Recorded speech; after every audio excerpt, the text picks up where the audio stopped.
Assalamualaikum warahmatullahi wabarakatuh. Halo semuanya, perkenalkan nama saya Dava Zahira dengan NPM 2211060035 dari Program Studi Pendidikan Biologi kelas 3D Universitas Islam Negeri Raden Intan Lampung.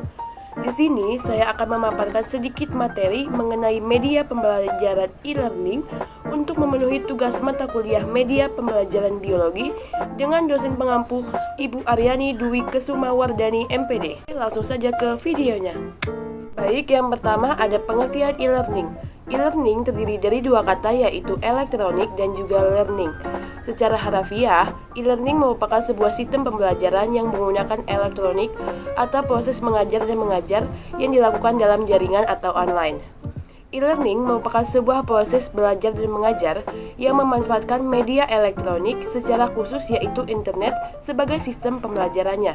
Secara umum, e-learning dikatakan sebagai sebuah proses pembelajaran yang berbasis elektronik. Dalam praktik penerapannya, e-learning menggunakan teknologi informasi sebagai sarana belajarnya. Secara umum, e-learning dilakukan menggunakan media berbasis elektronik dan juga website. Materi yang disajikan e-learning dapat berupa teks yang dibentuk dalam format dokumen, berbentuk video pembelajaran, berbentuk audio atau suara penjelasannya saja, bahkan ada juga dalam bentuk video streaming di YouTube. Semua materi pembelajaran tersebut, baik itu bahan belajar berupa catatan, kuis, dan ujian, dapat diakses melalui situs website. Yang kedua yaitu ada manfaat dari e-learning. Yang pertama ada menghemat biaya. E-learning memungkinkan proses pembelajaran untuk dilakukan dimanapun dan juga kapanpun.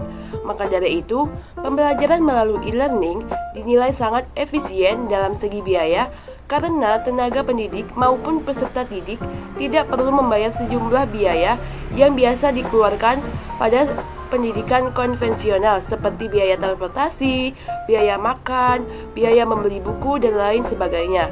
Harus memilah dan memilih materi yang harus mereka pelajari juga tidak membutuhkan keharusan untuk on time layaknya kelas biasa.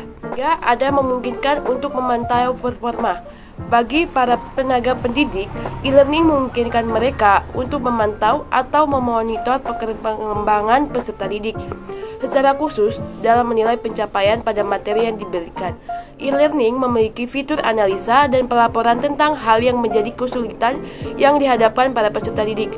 Kehadiran fitur ini bermanfaat bagi para pendidik untuk dapat melakukan evaluasi pada hal-hal atau masalah yang perlu diperbaiki dan sebagai solusi berupa metode yang tepat yang perlu diterapkan kepada para peserta didik. Ada kekurangan e-learning. Yang pertama, terdapat beberapa tempat yang tidak memiliki akses internet. Yang kedua, terdapat kekurangan pada penguasaan bahasa komputer. Yang ketiga, perubahan yang cukup drastis pada peran guru yang semula menguasai sistem pembelajaran konvensional kini menjadi harus menguasai sistem pelajaran yang berbasis internet. Yang terakhir, ada terdapat kecenderungan untuk mendorong perkembangan aspek konvensional dan bisnis dan malah mengabaikan aspek sosial dan juga aspek akademik. Selanjutnya ada contoh platform e-learning. Yang pertama ada Brainly, di mana target pasar dari Brainly ini merupakan pelajar SD sampai SMA. Tujuan dari Brainly ini adalah membantu siswa dalam menyelesaikan beberapa soal dan juga membantu menyelesaikan PR. Untuk cara kerja dari Brainly ini, dia fokus kepada membantu siswa dalam menjawab pertanyaan dan bukan hanya sembarang menjawab, tetapi juga memberikan penjelasan yang lengkap. Yang kedua, ada Ruang Guru. Ruang Guru adalah salah satu platform dari e-learning yang cukup populer di Indonesia, terutama di kalangan pelajar SMP maupun SMA. Di Ruang Guru sendiri, Anda bisa mendapatkan berbagai video pembelajaran untuk beberapa materi pelajaran. Selain itu, Ruang Guru juga menyediakan kelas live teaching dari Senin hingga Jumat untuk murid yang ingin belajar secara langsung. Contoh yang ketiga ada Udemy, di mana target pasar dari aplikasi Udemy ini merupakan pelajar dewasa hingga karyawan di seluruh dunia. Tujuan dari aplikasi Udemy ini adalah melatih dan menambah kemampuan belajar untuk pengembangan karir di masa depan. Sekian materi yang dapat saya sampaikan, kurang lebihnya saya mohon maaf. Saya akhiri, wassalamualaikum warahmatullahi wabarakatuh.